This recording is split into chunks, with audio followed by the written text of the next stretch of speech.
दुनिया की सबसे ताकतवर अर्थव्यवस्था मानी जाने वाली अमेरिका में इस समय एक बड़ी बहस छिड़ी हुई है। अमेरिकी राष्ट्रपति डोनाल्ड ट्रंप लगातार अलग-अलग चीजों पर भारी टैरिफ लगाकर बाजार को हिला रही है। अब उनकी नजर उस चीज पर है जो हर इंसान की जिंदगी से जुड़ी हुई है और वो है दवाइयाँ। रिपोर्ट्स के मुताबिक डोनाल्ड ट्रंप कुछ दवाओं पर 200% तक टैक्स लगाने का प्लान बना रही है। अगर ऐसा होता है तो इससे न सिर्फ दवाओं की कीमतें बढ़ेंगी बल्कि उनकी सप्लाई भी प्रभावित हो सकती है। अब सवाल ये है कि क्या ये फैसला अमेरिकी लोगों की सेहत पर सीधा वार साबित होगा? तो चलिए इस अपडेट को डिटेल में जानते हैं। लेकिन आगे बढ़ने से पहले एक रिक्वेस्ट है कि जो भी लोग इस चैनल पर नए हैं वो हमारे चैनल को सब्सक्राइब जरूर करें। इस काम के लिए कोई पैसे नहीं लगते हैं बल्कि इससे हमें मोटिवेशन मिलता है। तो चलिए आगे बढ़ते हैं।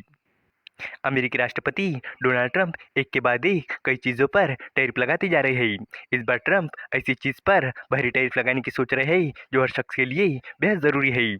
दरअसल ट्रंप प्रशासन दवाओं पर भारी टैक्स लगाने की सोच रहा है। एक रिपोर्ट के अनुसार कुछ दवाओं पर तो 200% तक टैक्स लगाने की बात चल रही है। ट्रंप चाहते हैं कि ऑटो और स्टील जैसी चीजों पर लगे टैक्स को दवाओं पर भी लगाया जाए। अगर ऐसा होता है तो ये दशकों से चली आ रही नीति के खिलाफ होगा जिसमें कई दवाएं बिना टैक्स के अमेरिका आती थी। इसका असर भारत पर भी दिखाई दे सकता है। एक्सपर्ट का कहना है कि इससे दवाओं के दाम बढ़ सकते हैं और सप्लाई में दिक्कत आ सकती है। साथ ही दवाओं की कमी होने का भी खतरा है। दवाओं पर 200% टैक्स लगाने के लिए ट्रंप साल 1962 के ट्रेड एक्सपेंशन एक्ट के सेक्शन 232 का इस्तेमाल कर रहे हैं। उनका कहना है कि कोरोना महामारी के दौरान दवाओं की कमी और जमाखोरी देखने को मिली थी, इसलिए अब घरेलू उत्पादन बढ़ाना जरूरी है। हाल ही में अमेरिका और यूरोप के बीच हुए एक व्यापार समझौते में कुछ यूरोप के सामानों पर 15% टैक्स लगाया गया है, जिसमें दवाइयाँ भी शामिल है। प्रशासन दूसरे देशों से आने वाली दवाओं पर और भी ज्यादा टैक्स लगाने की धमकी दे रहा है। अगर ट्रंप दवाओं पर 200% टैक्स लगाते हैं तो इसका असर सीधा अमेरिका में दवा खरीदने वालों पर होगा। आईएनजी के इकोनॉमिस्ट डेडिक स्टैडिक ने पिछले महीने कहा था कि इस टाइप का सबसे ज्यादा बोझ आम लोगों पर पड़ेगा। उन्हें फार्मेसी से दवाइयाँ खरीदते समय ज्यादा पैसे देने पड़ेंगे और साथ ही बीमा प्रीमियम भी महंगा हो जाएगा। एक्सपर्ट का कहना है कि कम इनकम वाले और बुजुर्ग मरीजों को सबसे ज्यादा परेशानी होगी। स्टैटिक का कहना है कि अगर 25% टैक्स भी लगता है तो अमेरिका में दवाओं के दाम 10 से 14% तक बढ़ सकते हैं क्योंकि स्टॉक खत्म हो जाएंगे। ये फिक्स इनकम वाले लोगों के लिए बहुत बड़ी रकम है। अमेरिका में ज्यादातर जेनेरिक दवाइयाँ बिकती है। रिटेल और मेल ऑर्डर फार्मेसी में बिकने वाली दवाओं में से लगभग 92% दवाइयाँ जेनेरिक दवाइयाँ होती है। मेल ऑर्डर फार्मेसी एक ऐसी सुविधा है जिसमें मरीज को दवाइयाँ घर बैठे डाक सर्विस के माध्यम से भेजी जाती है। इसमें मरीज को खुद मेडिकल स्टोर जाकर दवा लेने की जरूरत नहीं होती।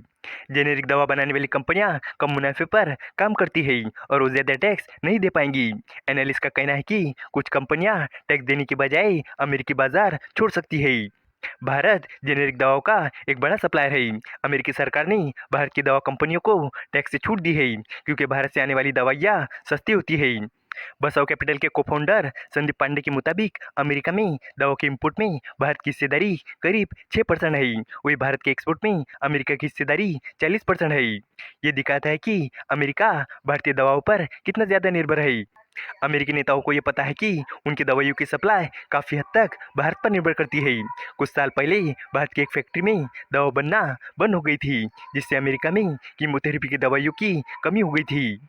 इसी वजह से बाहर से आने वाली दवाओं पर अभी टैक्स लगने की संभावना कम है क्योंकि ये दवाइयाँ सस्ती होती है और अमेरिकी लोगों के लिए इलाज के लिए बहुत ज़रूरी है। इसके अलावा आपको बता दूं कि डोनाल्ड ट्रंप के 50% टैरिफ लगाने के बाद भी भारत और अमेरिका के बीच का रिश्ता न सिर्फ बचा हुआ है बल्कि आगे भी बढ़ रहा है। रिपोर्ट के मुताबिक भारतीय सेना के जवान अमेरिकी सेना के साथ 2 हफ्ते के युद्धाभ्यास के लिए अलास्का गए हैं, जो दोनों देशों के बीच एक स्थिर रणनीतिक संबंध का संकेत देता है। इससे पता चलता है कि ट्रंप भले ही भारत को परेशान कर रहे हो लेकिन अमेरिकी सेना भारत की अहमियत को समझ रही है।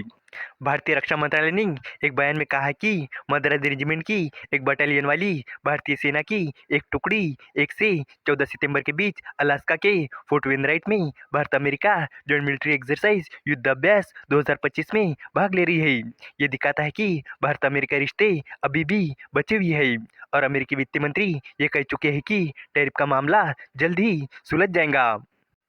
इस वीडियो का कंक्लूजन ये यही कि अमेरिका का दवाओं पर 200% तक टैक्स लगाने का प्लान अमेरिकी जनता के लिए महंगा साबित हो सकता है। दवाओं की कीमत बढ़ना, प्रीमियम का महंगा होना और गरीब और बुजुर्ग मरीजों पर बोझ बढ़ना तय है। हालांकि भारत जैसे देशों से आने वाली सस्ती जेनेरिक दवाओं पर फिलहाल छूट जारी रह सकती है, क्योंकि अमेरिकी सप्लाई काफी हद तक भारत पर निर्भर है। वहीं दूसरी ओर भारत और अमेरिका की सेनाएं मिलकर युद्धाभ्यास कर रही है, जिससे साफ पता चलता है कि मतभेदों के बावजूद दोनों देशों के रिश्ते बने हुए हैं और आगे भी चलते रहेंगे। उम्मीद है कि आपको ये जानकारी पसंद आई होगी और भी इसी तरह के इन्फॉर्मेटिव वीडियोस के लिए हमारे चैनल को सब्सक्राइब करें। धन्यवाद।